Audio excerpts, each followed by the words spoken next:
Ningxia's Najiahu is more than 500 years old and one of China's oldest surviving mosques.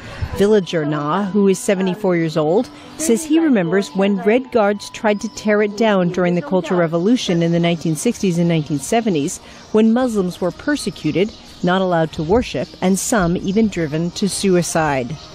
Old people resisted, and this mosque also had been turned into a copper factory.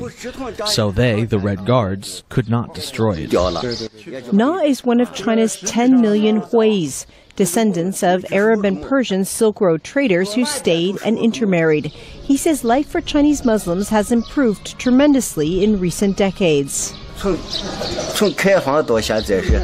Ever since reform and opening, things have been very good. So good, I cannot even say it in words.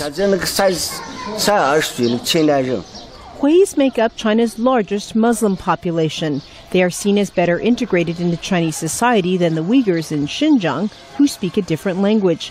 But Liu Jiming, who heads the mosque's management committee, says he thinks it is essential for the Chinese government to manage all of the country's Muslims.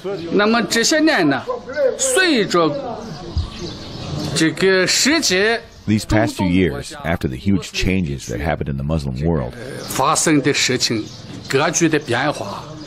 our country has enforced a management according to law system so that we do not have problems in our areas, such as being united or harmonious.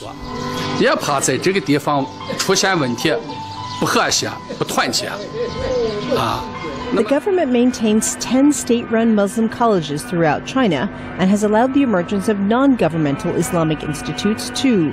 Chinese Muslim scholar Ma Ping, director of Ningxia's Hui and Islam Institute, says the government has a standard criterion to manage imams and Islamic students. If you want to get a permit to become an imam, you need a certification from the government. After you have that, you can go to a mosque and be an imam. Ma stresses that Huis are largely peaceable, despite a recent incident in which Hui villagers clashed with Ningxia authorities who tore down their newly built mosque. He says the reason in that case is straightforward. The villagers did not have a government permit, and so their mosque was deemed illegal. Stephanie Ho, VOA News, Yinchuan, China.